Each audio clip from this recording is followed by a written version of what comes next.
Rahman ৭১। Dhaka ওয়াসাকে city কর্পোরেশনের আওতায় আনা হলে ২ বছরের মধ্যে নগরীর জলাবদ্ধতা দূর করা সম্ভব বলে মত দিয়েছেন ঢাকা উত্তরের মেয়র আনিসুল হক। আর নগরবিদ স্থপতি ইকবাল হামিদ জানিয়েছেন, নগরীর খালগুলো উদ্ধার করা গেলে হাজার হাজার কোটি টাকার ক্ষতি ঠেকানো সম্ভব। বিস্তারিত জানাচ্ছেন অন্তরা বিশ্বাস। প্রতি বছর বর্ষায় জলাবদ্ধতা রাজধানীর একটি চিরচেনা ছবি। বিশেষজ্ঞদের অভিযোগ, খাল দখল করে রাজধানীতে এ পর্যন্ত প্রায় ১০,৫০০ মানুষ ভবন নির্মাণ করেছে। তাই ঘণ্টায় মাত্র ১০ মিলিমিটার বৃষ্টি হলেই পানি মাটির নিচে না গিয়ে ইট বালু কংক্রিটের শহরে আটকে থাকছে, সৃষ্টি হচ্ছে জলাবদ্ধতার। রাজধানী ঢাকার খাল, বায়ু দূষণ ও বাস ট্র্যাক স্ট্যান্ড নিয়ে বুধবার বাংলাদেশ বিশ্ববিদ্যালয়ে ৩টি গবেষণা উপস্থাপন করেন বিশেষজ্ঞরা।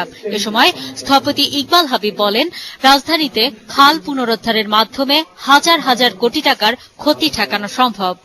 এই যে আমরা ভরাট করে ফেলছি অবৈধভাবে, সেটাকে আবার ফেরত দিয়ে আমরা চলে আসতে পারি সোলার অ্যাকোয়াটিক ট্রিটমেন্ট প্ল্যান্টের মতো একটা বিশেষ ধরনের প্রক্রিয়া, যার মধ্যে দিয়ে আমরা পুরো অঞ্চলটিকে দূষণমুক্ত জলের ধারায় ফেরত পেতে পারি।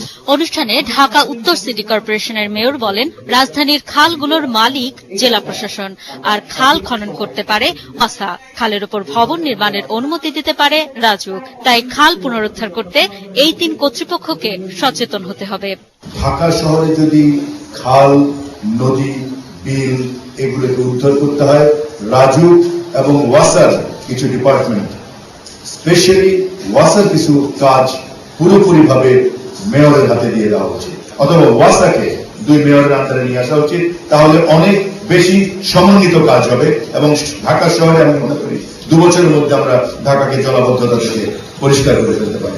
বিশ্ব ব্যাংকের একটি হিসাব বলছে, আগামী ৩৫ বছরে জলাবদ্ধতার কারণে প্রায় ১৪,০০০ কোটি টাকার ক্ষতি হবে।